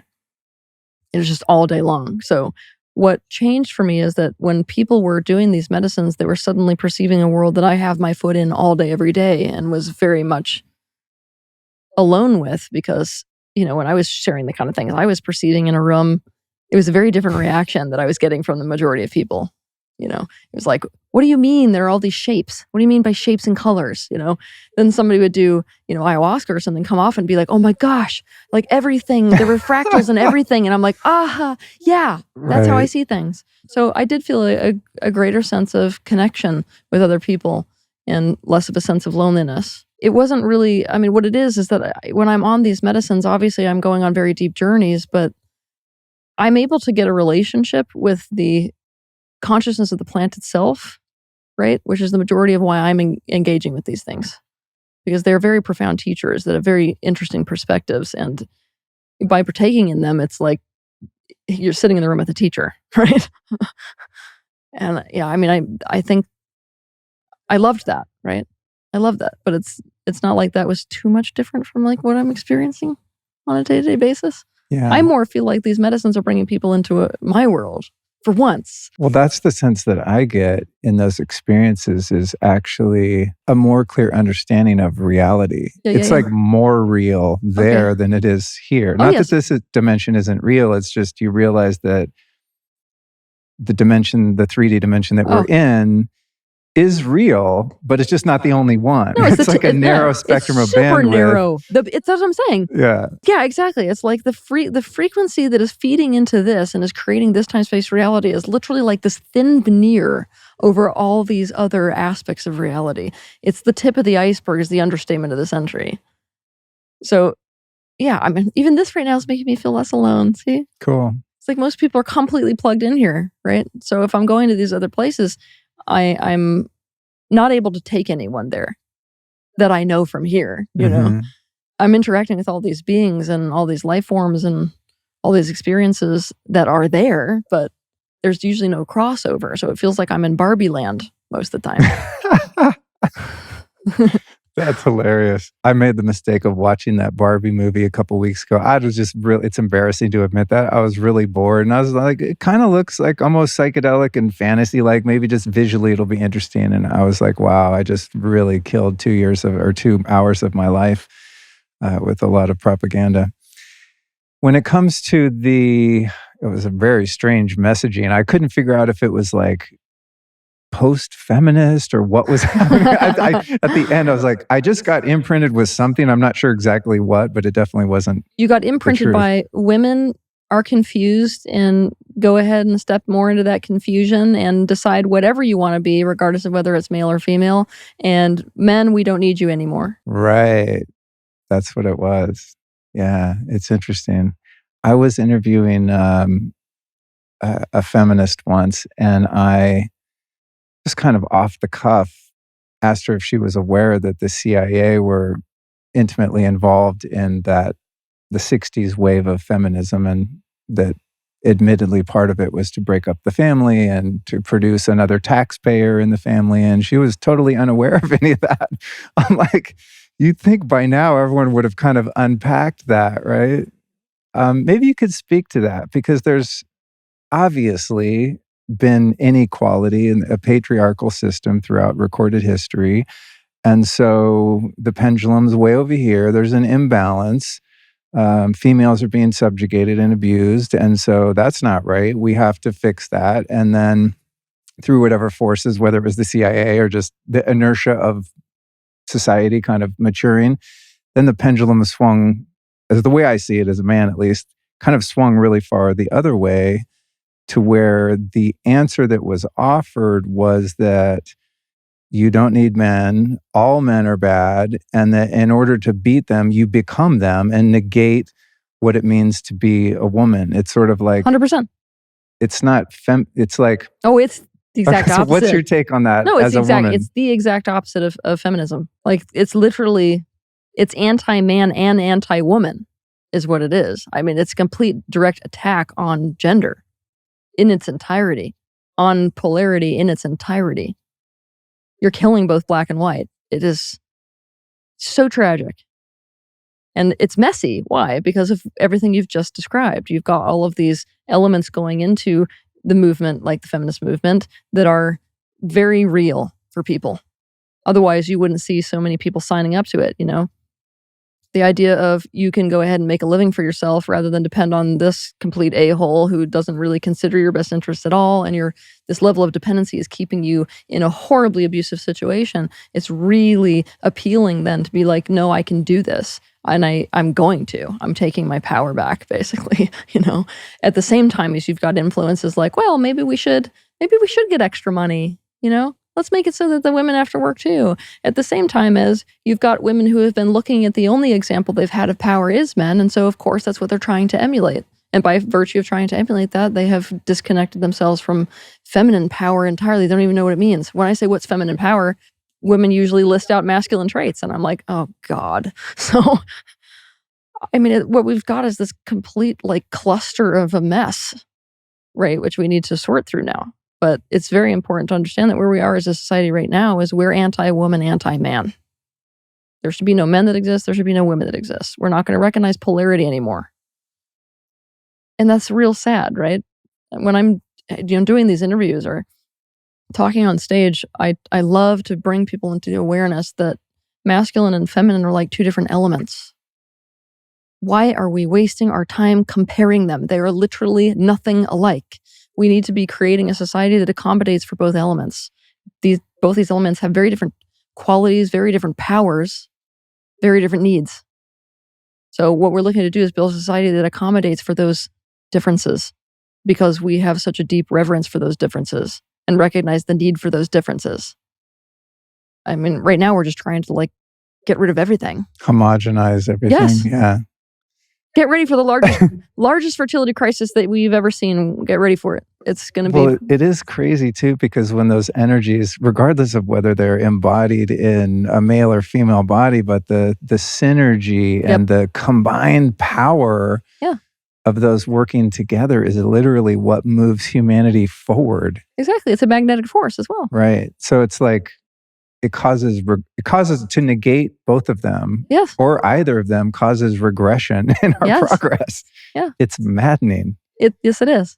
I love that your heart rate's going up on this one too. It's infuriating, and I think also because for the first time in my life, in the relationship I'm in now, I have a tangible experience of how things work when those energies are identified and cultivated within us as individuals and us in our relationship. It's just like, there's no problem with anything because there's a mutual understanding, right? Exactly. And then the reason that women started to balk at this is not because we disliked male traits. Is because men were not really considering the best interests of the females that were essentially in their care. If men had been fully in all of their masculine traits with the consideration aspect, you would not have seen any of this. So really, that's what I'm helping men do. Step as deeply into their masculine traits as they possibly can and deeply cultivate positive ownership. When that happens, the female goes into a state of surrender, which literally is one of the most powerful things you will ever watch in your life. And it's super gorgeous. It is. It is. It's so interesting too. I think a lot of women, just because they've been miseducated, don't even have a grasp on the power within the feminine that they possess at any given moment. It's like dormant. Yep. And it's the thing, as a man, I can say it's that power, that energy of the feminine is the thing that makes you willing to take a bullet or build a bridge or ad infinitum, all the things that men are good at and should be good at and that society needs us for us to feel needed, for me, for myself, to feel needed for what I can bring to the table only brings out more of the best in me and makes me more, benign in terms of impact. I don't know if benign is the right word, but definitely less harmful and a net positive. Yeah. And that's like, all I really need is just to be told, I need you. And it's like that thing when a woman's like, could open the pickle jar herself and she's like, oh, I'll throw a bone to hubby. Honey, would you open this for me? It's like, even if we know she could do it and she just asks us to do it, it feels so good. And then what does that inspire in us? Got any more pickle jars around here that need opening? It's like the ultimate superpower. Yes. And it's just, we're just sitting here, guys and ladies listening, we're just sitting here waiting to be needed to bring forth our best qualities. And yet the message you're getting right now is we don't need you. Yeah. It's in society at large. Yeah. Not only that we don't need you, but you don't even deserve to be here and you're wrong. You shouldn't exist. Yep.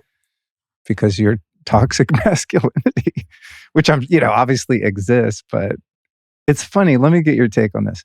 When I think about what the general perception of, like, say, this idea of toxic masculinity, I see a man who's punching holes in drywall, who's getting in road rage fights, who's abusing his spouse, who's violent, has no control of their emotions. When I see a man who's losing his shit and can't control his emotions in like a healthy, stoic container, I see a man who's actually completely gone estrogenic and feminine. Really? Yeah. And I think that's what people are calling toxic masculinity, is a guy who's actually not in his masculinity because he can't keep his shit contained. What do you think of that? I'm going to have to think about it. I'm not going to be able to give you an immediate answer because I've never thought about it through that lens. When I'm talking about toxic masculinity, usually what I'm talking about is like we take an innately masculine trait, something like action, right?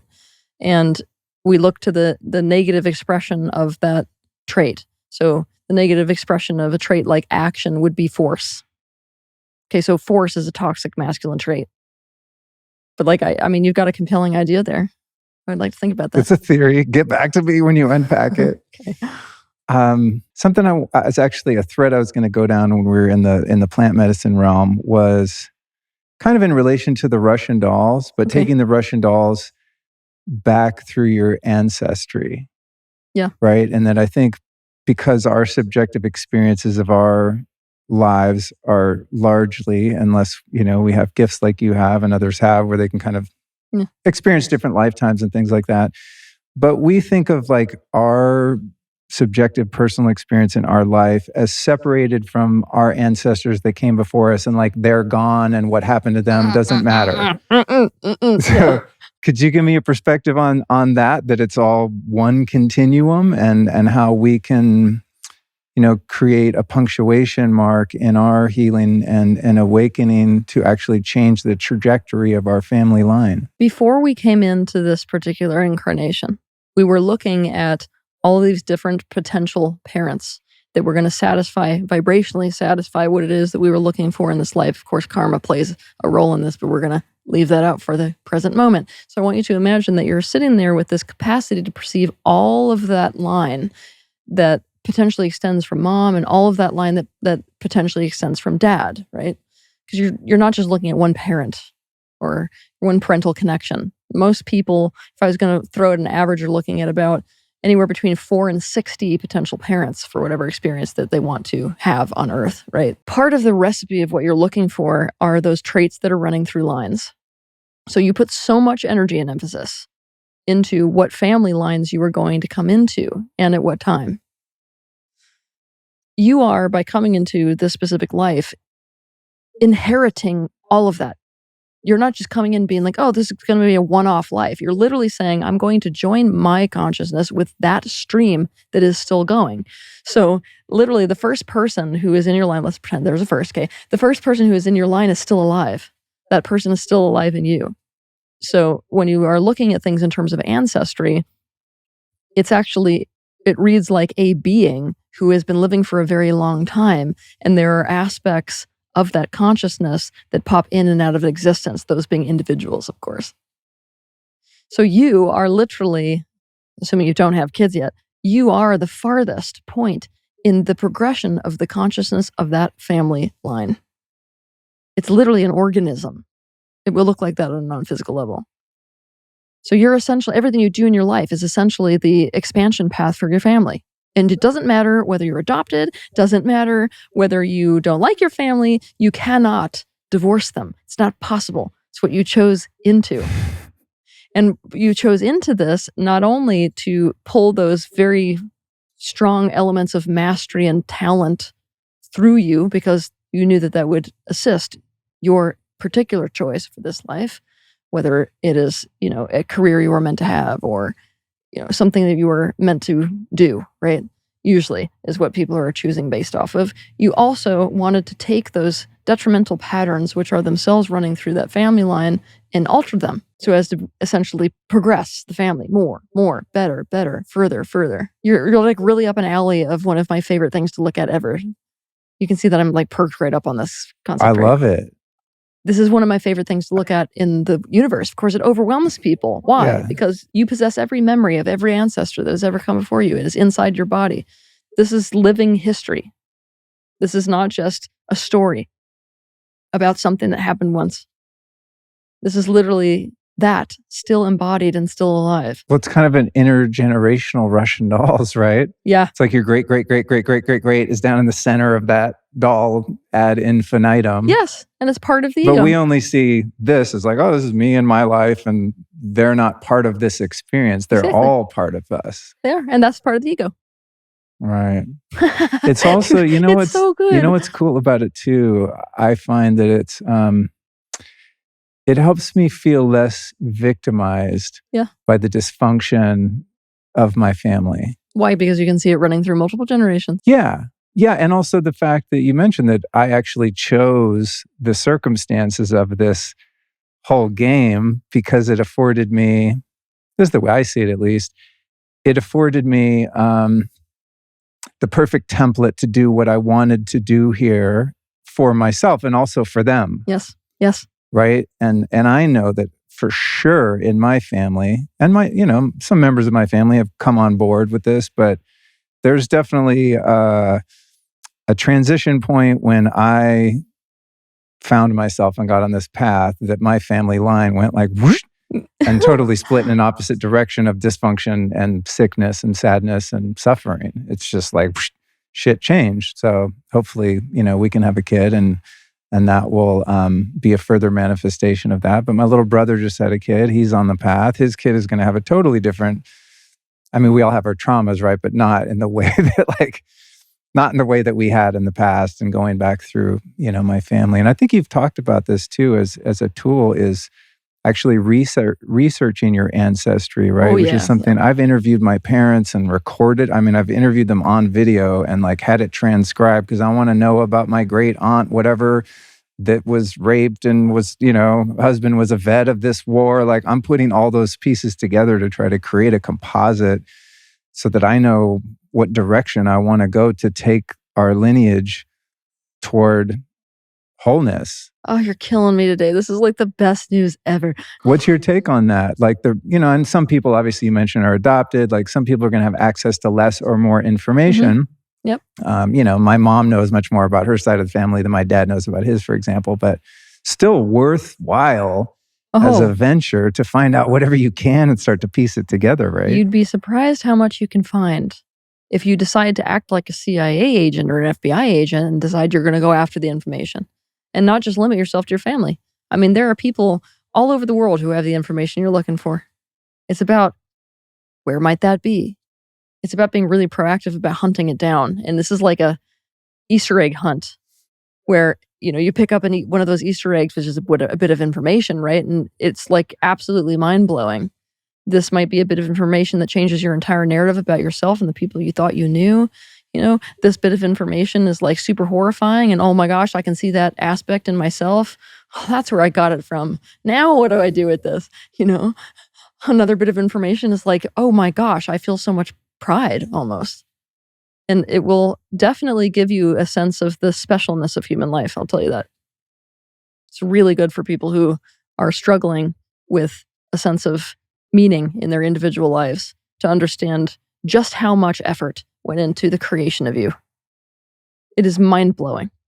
It's millisecond interactions that either happened or didn't happen add up to you either being here or not being here.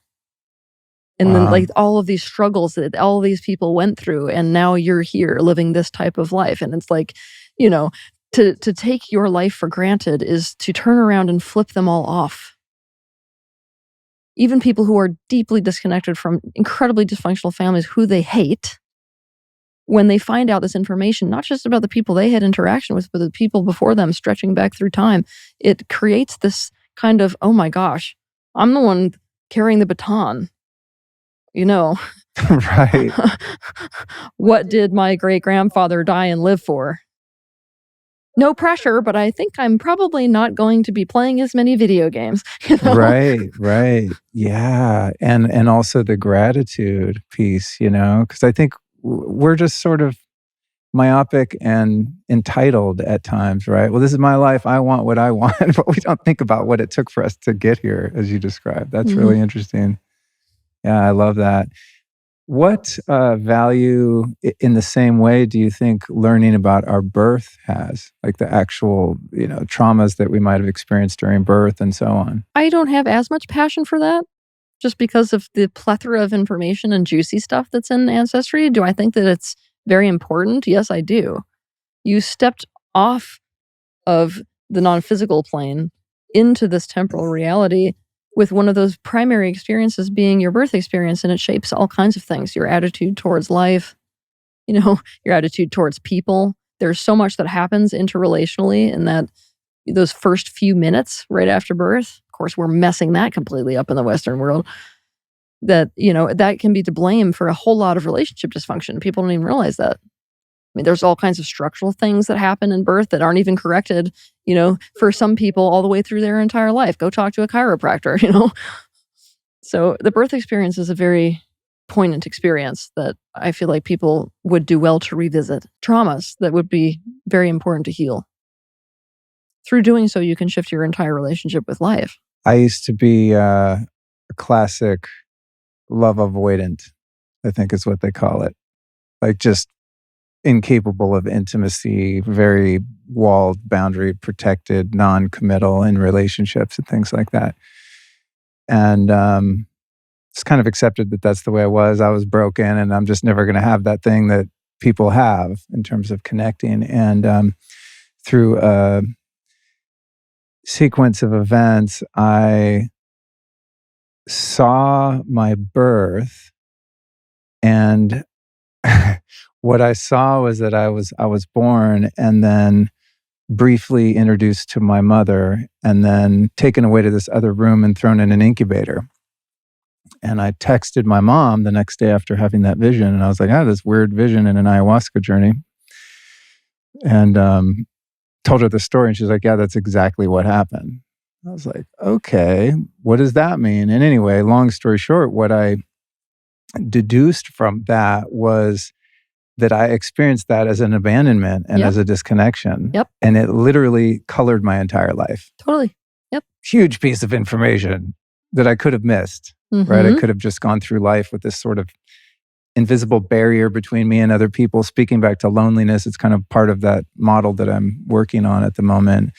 That's why I asked about birth, because I don't know, my life would have been much different and more limited, I think, had I not discovered that Rosetta Stone of information. And many people probably know things like that about their birth, and they just are insignificant and they don't really think to look at it or find the deeper meaning or how it might have impacted them. For me, it set me up for everything. I mean, I even took it this far. I don't know this to be true, but it's something I'm kind of playing with, is that because I didn't get that initial bonding and had that sense of separation, that it could have marked me as vulnerable to predation. Totally. Later. That's me. Really? Yeah. So when I was born, my mother had a 3rd-degree tear. So I was not even introduced.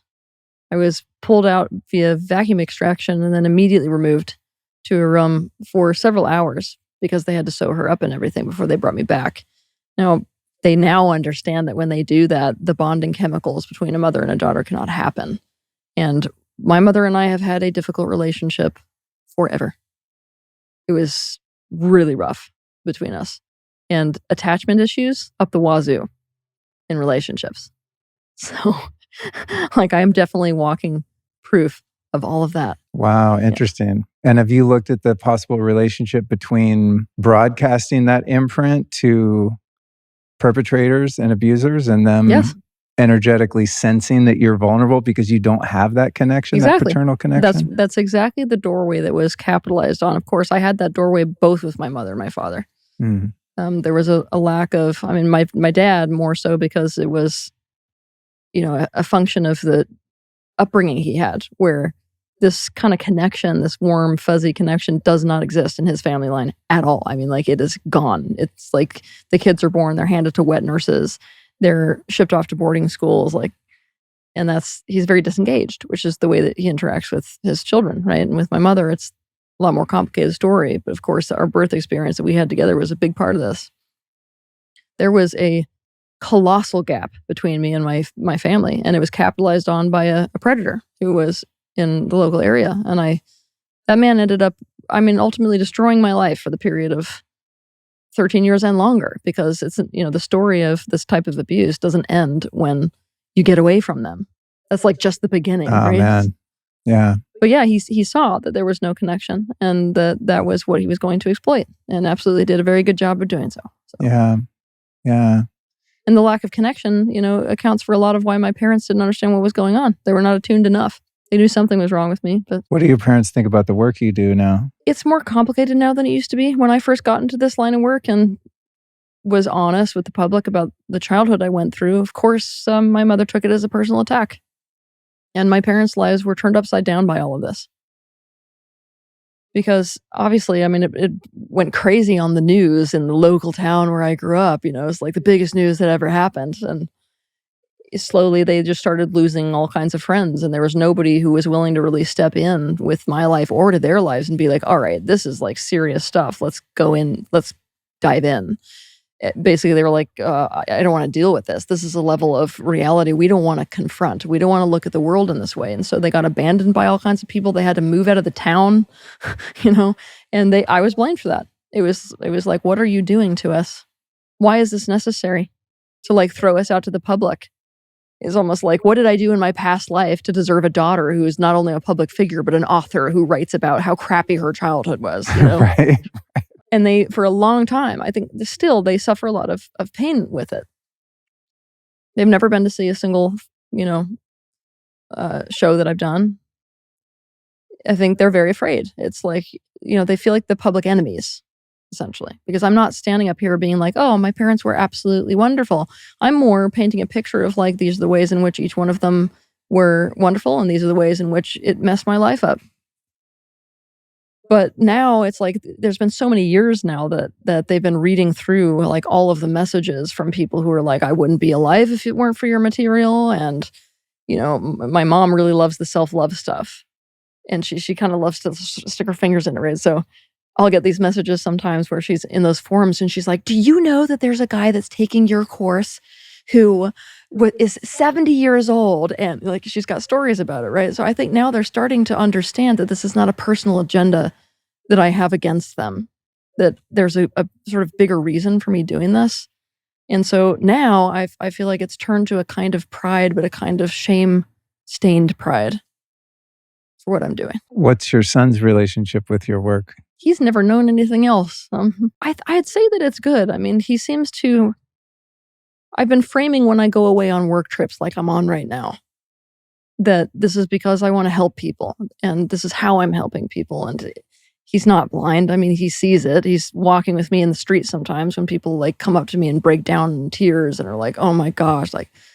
And so I feel like he's got a sense of pride that not only is mommy the significant, but also mommy helps people. And you'll hear him say that, his school has said that's what he says at school, right? So I think his relationship to my work right now is feeling good about the fact that I do this work. But he has, of course, suffered from this. But there's a lot of buffering I've done for the ways that he suffers from this, A lot of conversations with schools, especially when the press goes wildly against me, releasing sketchy stuff where the parents start to worry. And, he's never had a sleepover in his life, primarily because parents don't trust me. But, if I'm reading all the stuff that's written about me on the internet, I don't trust me either. I'm telling a lot of the people in my community, I'm like, this hurts so bad. Not only for me, but to know why, he's going to have these types of experiences. And even more so when kids are able to get on the internet themselves and confront him on who his mom really is, which I'm really not looking forward to. But at the same time, like, I'm looking at these people and I'm like, I don't know what would scare me more, if parents would read the stuff and let their kids come around me, or, read the stuff and decide their kids can't come around me. Because it's bad.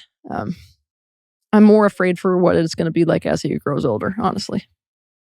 Of course, I've got him in a school where there's a lot of children of famous people. And so an element of all of their lives is dealing with public backlash and people trying to use them to get to the parent and all of these weird dynamics that most kids don't get to deal with. And because he's in a school that understands those dynamics so well already, and he's in a school where they're trying to create as normal of a childhood as possible, it's been thankfully not a nightmare so far. Something that has been interesting to me over the years is this phenomenon of the fallen guru.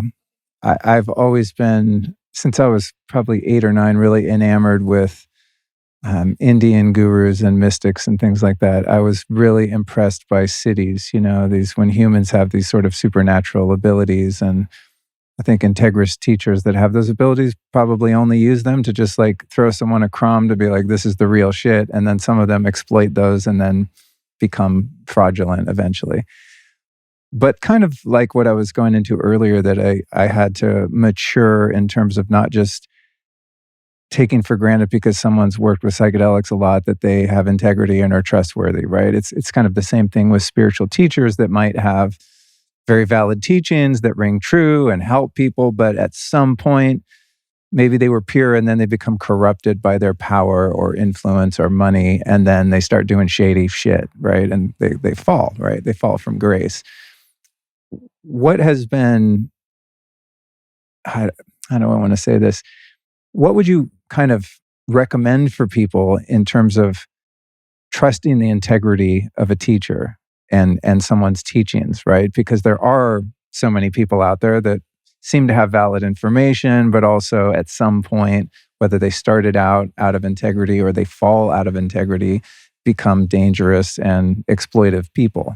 Like, what's your barometer for going, that's the real deal or not? I think that it should be a more complex picture than the one that I can paint right here this quickly, not having a lot of time to really sit and think with it. So I'm going to throw out some things, though, that are like low-hanging fruit that are important. When you're gauging a person who's in some kind of a leadership position, especially within the spiritual field, this should be somebody who can readily talk about what their dark sides are. I don't even want to call them shadows, because shadows is what you're not aware of, right?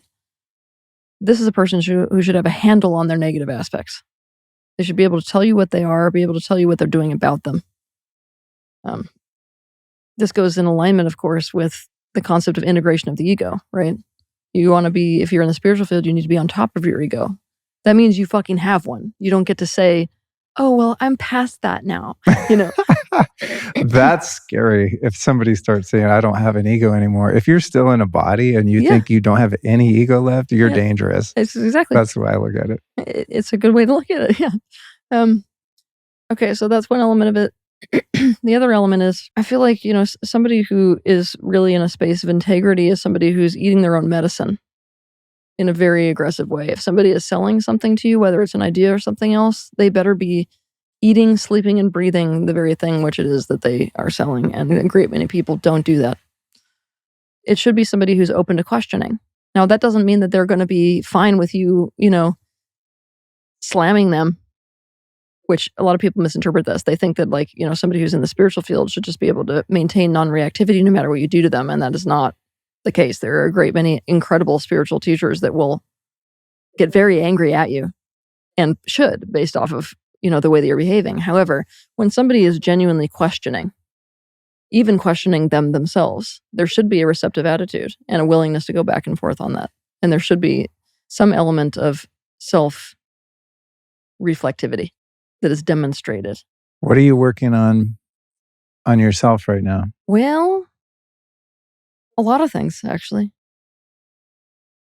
I think the primary thing right now that I'm working on is around needs. I am definitely, on this one hand, I've got all of these expectations within, especially the spiritual field, people who know a lot about, this type of subject. There's definitely an expectation that people in my position have a life that looks a certain way and a personality that looks a certain way. And I'm seeing a lot of elements of self-rejection, actually, that have taken place over the course of my life that I haven't really recognized as rejection, that are becoming very obvious to me now. And I'm in a space where I'm having to make big changes in my personal life regarding what types of relationships I'm going to sign up for and go directly for, that I didn't let myself go directly for before, based off of, wanting to essentially, become almost like the image that people are expecting and needing from me, rather than paying attention to my actual needs. So why this is really, really powerful is that, especially in the spiritual field, for the people who are really wanting to transcend their ego, human needs, whether they be sexual needs or emotional needs or whatever else, there's almost this push to transcend them and to not admit that you need them. Have I fallen into that pit? Yes, definitely. And right now I'm working to break myself out of that with both sexual needs and emotional needs and physical needs, a lot of the ways that I need to uniquely live my life that will create backlash for sure, especially in this age of feminism. I'm going to be going towards relationships that in a personal way look a lot more like domination and submission, to be quite honest with you. I need that in order to balance my femininity out. But will the majority of people who want to see a masculine example of a feminine leader like to see that? You're not going to like this. I'm looking forward to it. Well, I mean, to get there, fun. I'm having to confront all of these aspects of myself that are like, well, it's interesting that you bring that up, because what came to mind for me was like the rampant abuse in the Catholic Church, for example, when you have like clergy that are repressing natural parts of their humanity to the point where they become warped, and even to the fallen guru kind of thing, right? I mean, I don't know if Osho was doing bad. So, all of them eventually have some kind of shit that comes out about them. Not all of them, most of them, right? And it often has to do with what's deemed to be inappropriate exploitation of their followers or sexual deviance or whatever. And it seems to be that, as you mentioned, like a negative part of oneself versus a shadow is that seen or not seen. It seems the parts of us that we repress eventually come out in subversive, harmful ways. Totally. Yep. Just by the fact that we're not honoring that as part of our humanity. Exactly. And that's what I notice about myself in relationships. I have these very intrinsic needs for exactly the dynamic I'm looking for in a relationship. And rather than even, admit that those are what they are, I mean, in a very straightforward way, not kind of like bits and pieces here and there, and to go directly for that is very different than what I have been doing, which is like, oh, I'm going to kind of look for a man who exhibits some of these traits that I might want. And then almost, I mean, it's not intentionally been manipulative, but it is manipulative, been trying to lead men into this dynamic that I'm wanting, rather than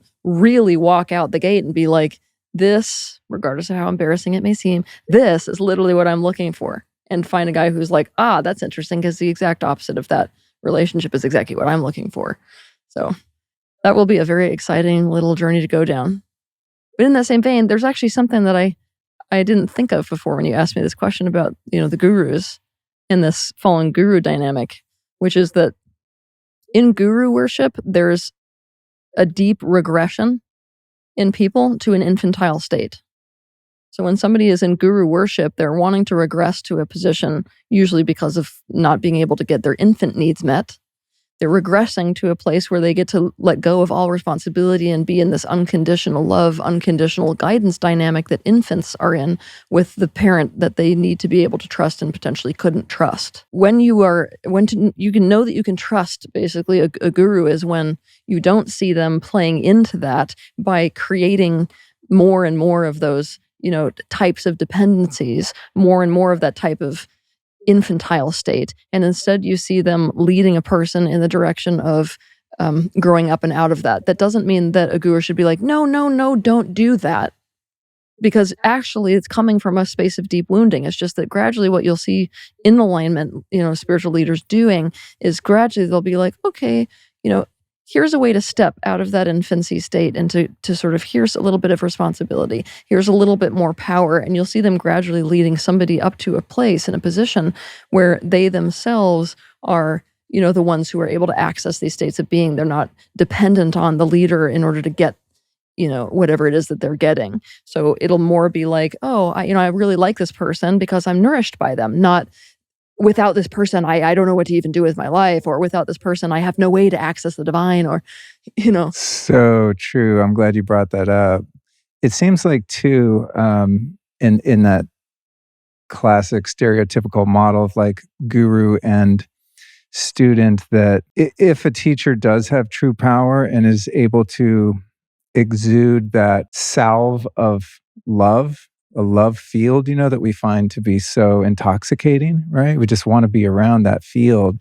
It seems to me what happens sometimes is that the devotee personalizes that field of love, right? Where it's not just a ambiguous sort of universal love, but it becomes like an attraction. And then if the guru isn't wise enough, then they catch on to that it's being personalized to them, from them to the devotee. And then you get in all these weird dynamics because maybe all parties aren't just realizing we're just in a field of love. Be careful. It feels really fucking good to everyone, Let's not warp it into something else, right? It seems like that, because I've felt that too. I mean, not like in a sexual way, but just, God, I just want to like throw my whole life away in the presence of a master, because just like nothing else matters. I'm just going to follow this person. And it's like, it's not the person, it's the field that is really impressing me.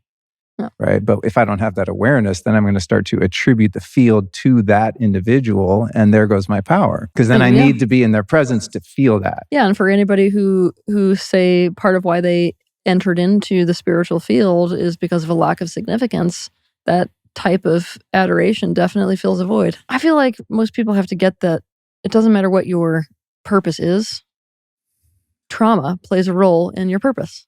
So none of us are getting into any field, regardless of what that field is, with a pure slate.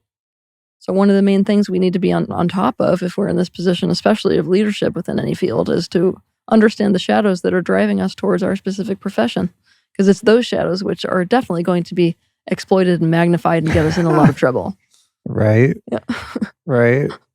How fun. I feel like I could talk to you forever. We've got 15 minutes until you guys are tail lights. So okay. I regret to wrap it up because I got 75 more things to talk to you about. So we'll save it for next time. Okay. I'm going to hit you with one last question. Who have been 3 teachers or teachings that have influenced your life or your work that you'd like to share with us? I read this book. I'm actually not a reader, funny enough. It's just, I've been always doing so many other things that I don't really read a lot. But I did read this book that is called After the Ecstasy, the Laundry, where there is this concept of, before enlightenment, it's chop wood, carry water. After enlightenment, it's chop wood, carry water. But it's the quality of the experience post-awakening, shall we say, that changes. And I love that. I love that. It's something that will be with me, forever, just because it's such an accurate reflection of what we're going for, which are not these super transcendental states. It's a different quality of doing something as mundane as washing dishes. I was so lucky as to see this speech given by Osho. It's called the Fuck Speech. I think it's the best spiritual speech ever given in history. Really? I absolutely love it. I'm like, it really bothers me when people don't understand the brilliance of it. Like, I've showed it to 1 million people, and so many people are like, oh, that's cool. I'm like, you don't get it. That's not just cool.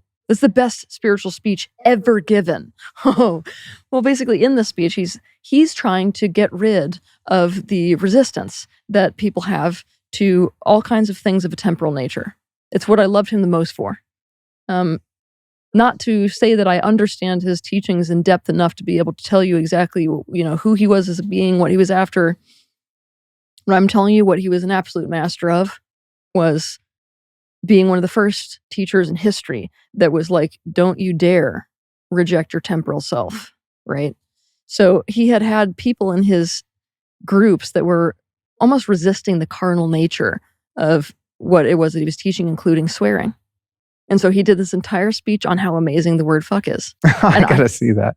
It is like, I was dying when I first saw that. So when you ask that question, that's the second thing that comes to mind. What do you think about that with language?